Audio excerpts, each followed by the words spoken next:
situation, and then sometimes you just want to follow up with that same, doctor and hospital because they have your history, they have every detail. So, but the only thing is that people have also questioned, the timing. It's always the commander in timing. chief. Yeah, that as a commander in chief at this time that There's a terror alert. there's a terror alert and all of that. That should it be the time for him to go on this checkup? But you also read that it's an emergency checkup, so it might just be that he needed to go. And then if he has maybe the NSA, the Minister of Defense, everybody on alert, and he has given adequate instructions, there's nothing we can do about it. It's an emergency medical routine, as we read out. Yeah. There's also the question of handover. Well, you see, the issue of handover is a constitutional thing. And I think what the lawyers are even saying is that there's nothing so specific in the constitution that talks about how this handover processes should be done. At what point should easily hand over to the vice president. But whatever it is, I think we, as Nigerians, we just have to live with the fact that, look, our president, till he hands over, would always go for this routine medical checkup. I don't think it's not a new thing, Sandra. He has always gone, and it's not that I've moved on from that one. I've moved to we need to I've moved on to handover now. That's what, because there's also that question of handover, whether there was the handing over to the vice president and whatnot. But we don't have that I see that I see that you are trying to run from it. So our assist parry that one, Abby. We'll run together. I will run with you. I will run away with you for a minute. We don't have the information, so don't let me. I will run with you. Don't worry. I've run. Okay. I've run. All right. More details of that on page 30. Moving on now, we also have no decision yet on who to vote for as president. That's coming from Wiki. Okay, and it's a very interesting. It's a very interesting. I'm raising the paper up because I know we are live and some people are watching via Facebook and YouTube. But it's this very interesting picture on the front page of the Nation. The famous five of the PDP. But they had this apparently they had a strategy meeting at the residence of the governor of Oyo State in Ibadan. Okay. And the result from that meeting is they've not taken a position on who to vote for the presidency come February 25. These are card-carrying members of a particular party who are still doing strategy meetings on who to vote for presidency. Are you sure? Kani the party doesn't have a presidential candidate, then I would have an understanding. But it's the brazenness and they have always said that until some of their demands are met, or until their demands are met, they will never be a part of the PDP presidential campaign council or arrangement as it is. So if they come out now to issue a statement that, look, they've not decided who to support, what they are saying is that, look, we are not supporting the president candidate of our party, but who to now give the support to, we have not decided. That's what they are saying. Oh, okay. So, well, he has said that he has expressed confidence that the candidates of the PDP will win as regards legislative, national, state assembly and whatnot.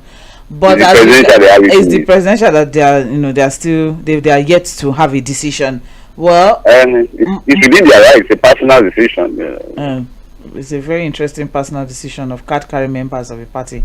But more details on page 4 of the Nation newspaper. Did you watch the weekend interview? The one he did, the last one he just did. The recent one where he was wearing dark glasses. Yeah, most times he has always wearing dark glasses. No, this one was spectacular. Where he was saying somebody was the presidential candidate and somebody suddenly has become a spokesperson. He mentioned him now. I wanted to say he mentioned him now. Why are you scared of mentioning the name? I'm not scared now. I'm just He mentioned name. He said Dele Momodu, who was a presidential candidate of the PDP, and who were some people. He actually opened a GoFundMe, yes, trying to gather funds for, yes, he did. He was trying to gather funds to purchase the tickets. I remember. That's Dele Momodu now. Well, everybody's working together for one purpose, which is for the party to clinch the tickets. I don't know what that statement was supposed to be. No, you're just saying that how do you transit from a president candidate to now a spokesperson? That was what Wike was saying. They are working. And I think he also replied IU, in that report. So he replied IU, saying that look, IU should go ahead and do what he wants to do, and that he got out the PDP. Hashtag pray for PDP. It's all right. Which is your own yes mantra. That's it, because I mean we need as many options as possible, so they should not remove themselves. What if the options are not making themselves relevant? Is it our own problem? The party you lost as a ruling party. As an opposition party, you are divided. You're so chaotic among the so it's your own hashtag, but we are not interested. If they can't organize themselves, and thank God that this thing has been predicted from day one.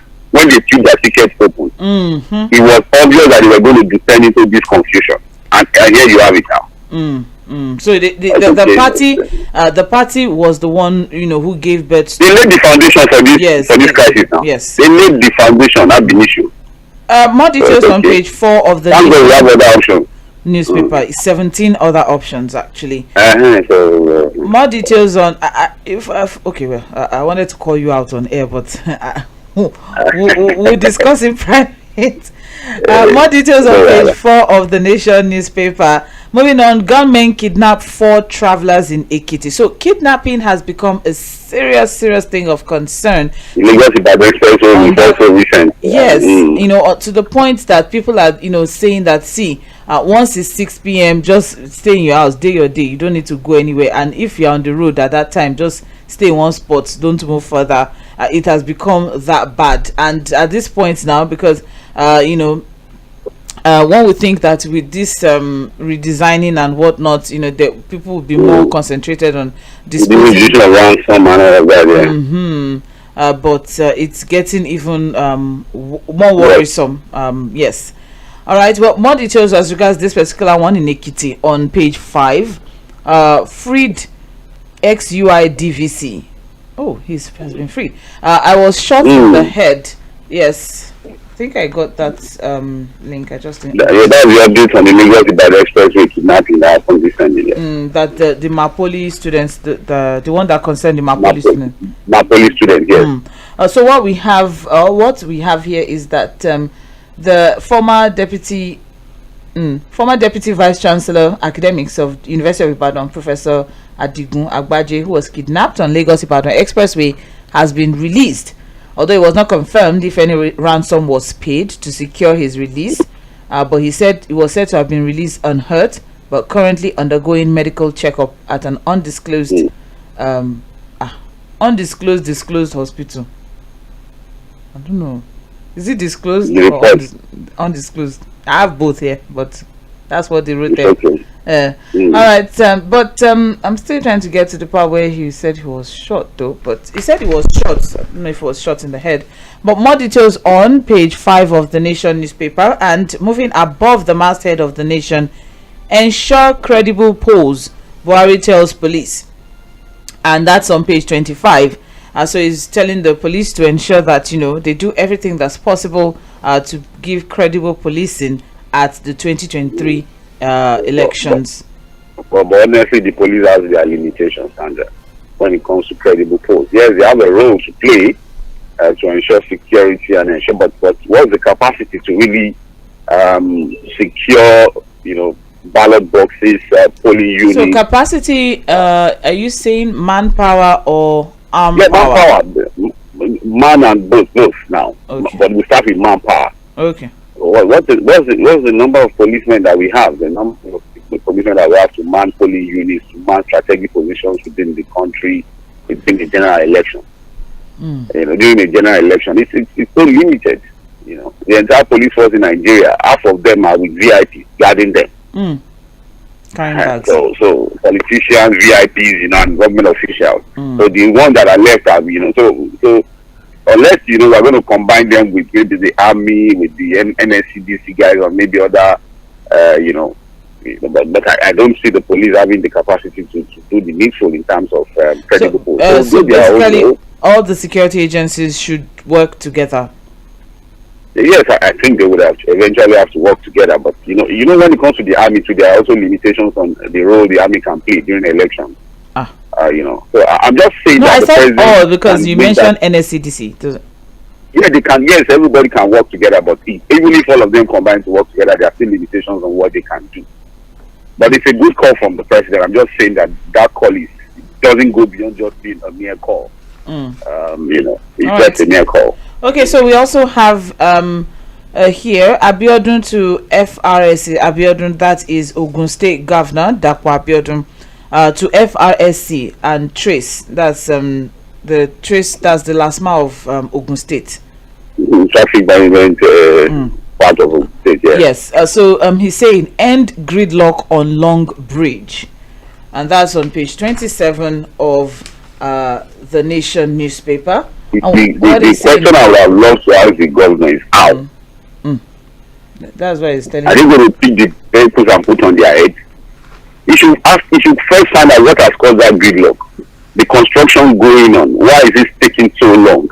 What are people complaining about the issue of not creating alternatives for people to? Those are the issues. Not when you say road safety and trade. Is it that they didn't want to end the gridlock? There must have been something causing the gridlock. So what he's saying is that the fact that this queues is impeding the construction work that's supposed to be ongoing. So that's what the construction work is impeding the movement of vehicles. He's saying that there was a need to have good traffic management. At a time, construction work has been slowed down as a result of inability of the contractor to complete the work. The contractor first create an alternative for people before commencing on that construction. Although he went further to say that the contractor around the corridor was the action of the contractor around the corridor was unacceptable. Okay. Yes. Right. So let me so that it won't be as if. But when you look at the headline, the FRSC trains, you would have thought that the congestion is a problem of those people or their non-performance. The contractor has a whole lot of blame too. But right now he's calling on the FRSC, that's Federal Road Safety Corps, and Traffic Compliance and Enforcement Corps, that's Trace, to work together to see what they can do as regards the gridlock on the Lagos. You should call up the contractor to do the needful, create the needed alternatives. Right. At that point, you can now call on FRSC and Trace to do what they are supposed to do too. More details on page 27 of the Nation newspaper. Moving on, INEC 22,538 new PVCs yet to be collected in Lagos. Please go and collect your PVCs. They are ready. If you registered last year, go to where you read, or just walk to the local government offices or the INEC centers and ask for more details as regards how, or you can go online how you can pick up your PVCs. Please go and collect your PVCs. That's what INEC is basically saying. People have registered and the cards are available, but people have not come to pick them up. Hopefully it's not people that have now traveled and left the state and cannot come and pick them. Hopefully, I'm just saying hopefully, I'm hoping. Every student that have now gone back to school. Exactly. That's why I'm saying that hopefully it's not people that have left the state and traveled for one purpose or the other. But more details on page 27. And finally, from the Nation newspaper, Reps panel accuses oil firms of tax evasion. Committee gives deadline. So what we have is that the House of Representatives ad hoc committee on joint venture, businesses and production sharing contracts of the Nigerian Petroleum Corporation has accused some oil companies of evading tax payment. We should not. You're doing for all this deadline and all of that. If any company or firm evades tax, just bring in the EFCC, get the directors arrested and do the needful. It's a criminal matter. It's not all this deadline. What is the deadline? The evade tax is a fraudulent issue. It's a criminal issue, an economic sabotage issue. Bring in the agency in charge of something like that. Get people arrested and prosecute them. People as ABC. Well, the FRS, in company of some other organizations, they mentioned a whole lot of organizations, including the CBN and some other oil companies, that they should appear before the committee at the National Assembly on November 1st, 2022, which is today. So that's that. More details on page 30 of the Nation newspaper. We're going to rush very quickly through the Guardian newspaper. Let's see what we have trending from there. You're listening to Mainland 98.3 FM. It's Trends in the Papers. Don't forget, we are live on Facebook and YouTube at Mainland 98.3 FM. So you can watch the program as it's going on. All right. On the front page of the Guardian newspaper, dollar scarcity worsens as banks ration withdrawals. BDCs are stretched. So we have riders to that. We can't give what we don't have. Banks tell customers. High cash holders mop up black market. Push Naira to highway. BDC dealers at Eco Hotel trade over 2 billion Naira on Friday. Finance Ministry boils over Cold War between CBN and Minister. Why? Well, when you boil, you cool down eventually. Now they've told the woman, the minister, what the law says about the CBN and the change of currency. So if she's still boiling, I'm sure at a point you cool down. There's no need to boil about. Alternative fiscal monetary coordinating structure required. CBN Act needs to specify working relationship between two offices. Well, basically what is it here is for domiciliary account operators, transactions are now one way. They can deposit, but they can't barely withdraw from their account. Except I know that's going to happen. Exactly. Except they use their cards. Even deposits now are as scanty as customers are increasingly wary of keeping faith in banks, because you can go and deposit now and say you want to withdraw. To withdraw now become a problem. That is for dom accounts, right? Yes, for domiciliary accounts. Okay. Yeah. So what we have is, according to a banker, the sharp fall in inflow is major reason banks are not able to pay those that need. I have money in my account, give me money, but the banks don't have the physical cash to give to them. So, dollars, right? Yes, dollars. The old trick of paying in small denominations to shortchange depositors is fully activated. So lower notes are less valuable and attract lower exchange value. All right, and that is the main cause of all of this. So the banks are rationing outright refusal to honor requests and other novel taxes to reduce the pressure from demand for hard currencies. Okay, that's what they are trying to do now in the bank. That's the major part of it, because the other parts that this between CBN and Minister is something that has been dealt with. But that BDC dealers at the hotel trading over 2 billion just on Friday. 2 billion naira. But what I'm saying is that now the naira that they've collected, they're going to move it into the banks. And they are the BDC, they will collect it. They will not. I'm not supposed to question. But when we would have all of this cash, mop up all the dollars from the black market, we'll see where they will do it. It's all right. Well, more details. They can eventually mop up everything. More details on page 6 of the Guardian newspaper. We also have, as Buhari jets out again, Huriwa, that's human rights writers, stresses the need for a healthy leader in 2023. That's on page 3 of the Guardian newspaper.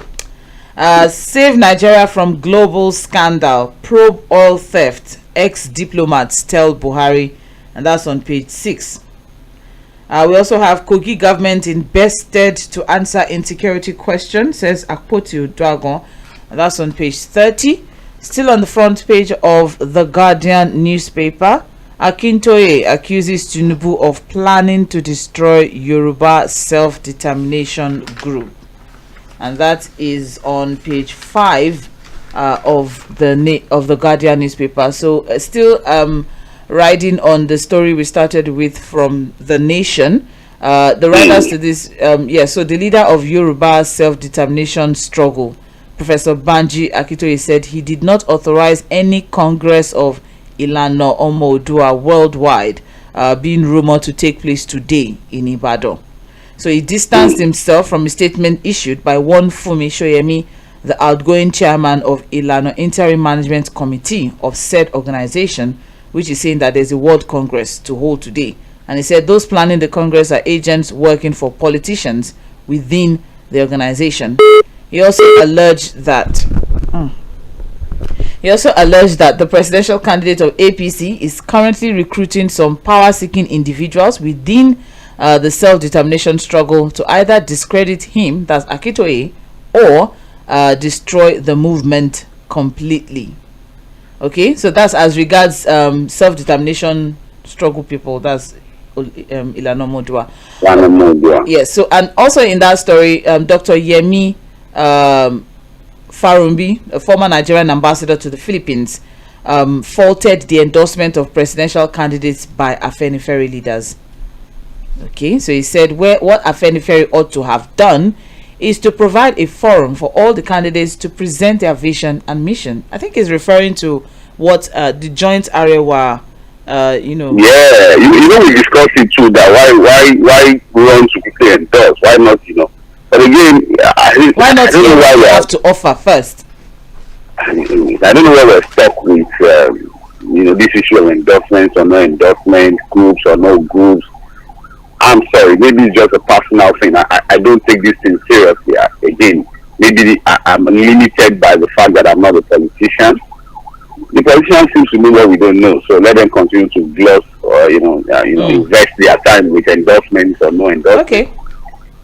More details on page 5 of the Guardian newspaper, and finally from the Guardian, the whereabouts of Kano APC senatorial candidates unknown. And that's coming from EFCC. EFCC is telling the court that it has not. The EFCC has declared that it does not know the whereabouts of APC senatorial candidate for Kano Central. That's Abdul Karim Zara.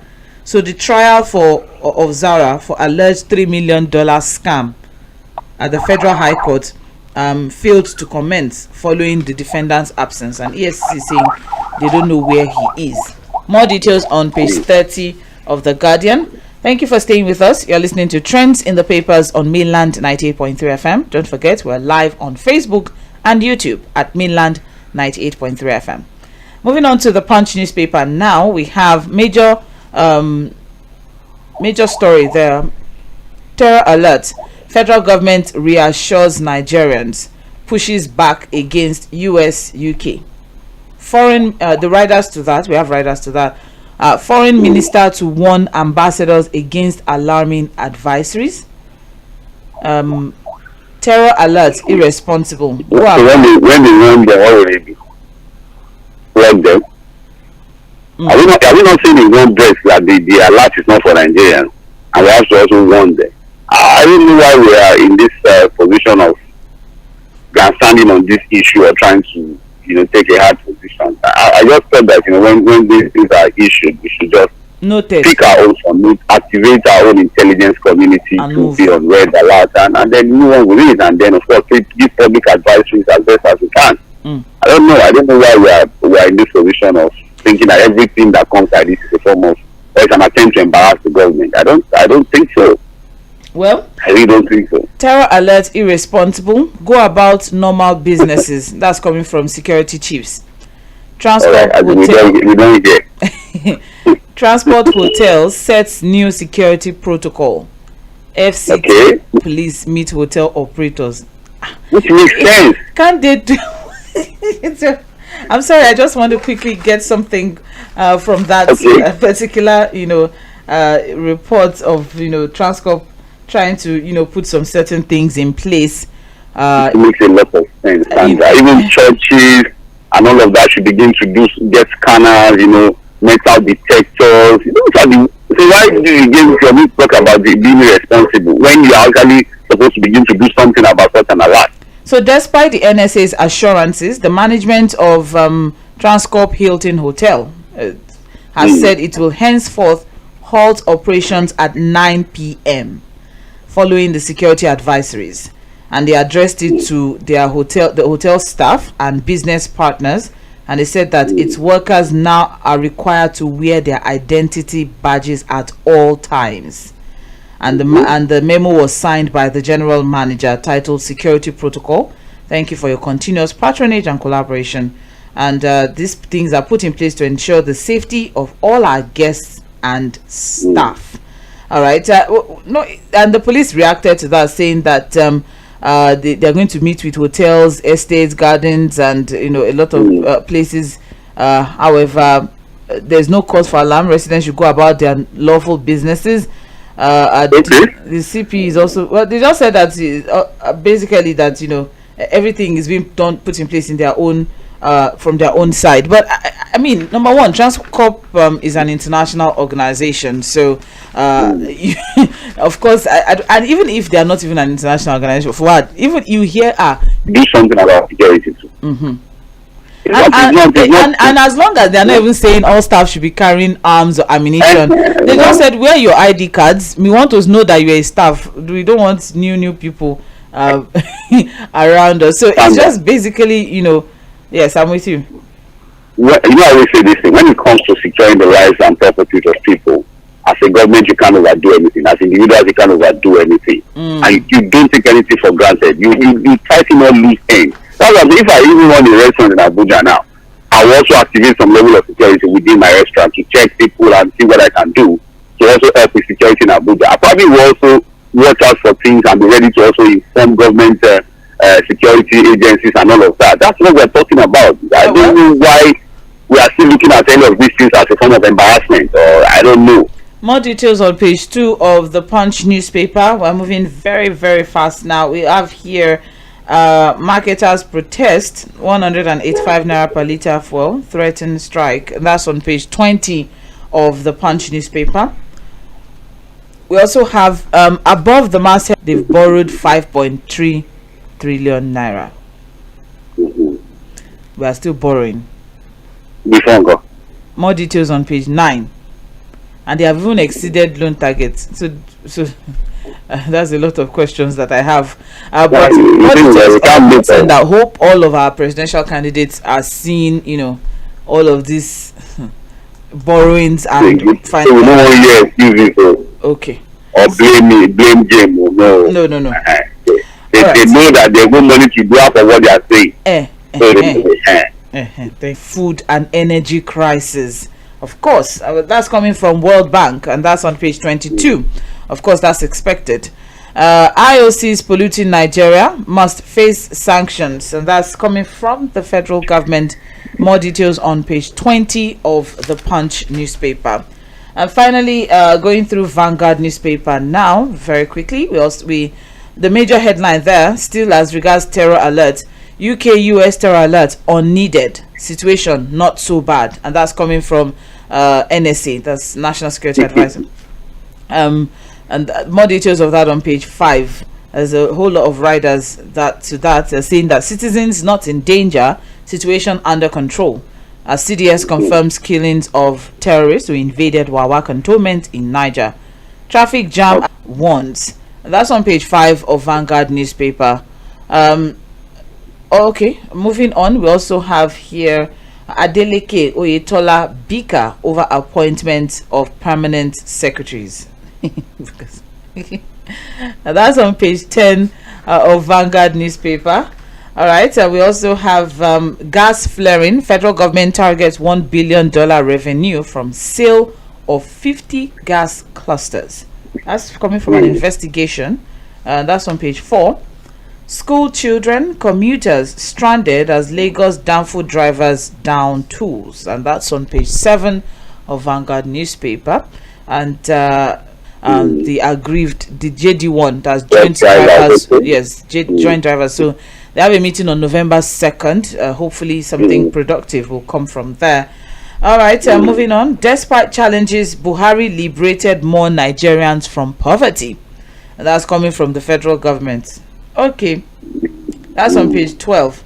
So I was really looking forward to this being in the papers. I don't know why I didn't see it in the other papers, but I'm glad that I'm seeing it from Vanguard now. Peter Obi disowns Labour Party's manifesto in circulation, says it's not it. But that manifesto is look very nice. Looking very nice, but as I said, they said it's not. Let's wait for the original. Let's wait for the original. Exactly. Let's not. I told you something yesterday, Sandra, that now in the political era, people have activated their propaganda machinery. So we exactly. With information, disinformation, and malinformation. So let's wait. That's why I'm not saying anything, but I'm just glad that it made the papers. That's okay. He has disowned that particular one. That's just what I wanted people to know. Let's wait for the original copy. No, I'm just saying that I just wanted people to know that Peter Obi he made the papers that he has disowned that particular one, saying that that he personally will be the one to review his manifesto. That's what he said via his own personal Twitter handle. But more details of this on page 11 of Vanguard newspaper. All right, PDP will win all elections in Rivers. Atiku's victory uncertain. That's coming from Wiki. There's a whole lot of other stories on the front page of Vanguard. Unfortunately, that's all we can take for this morning on trends in the papers.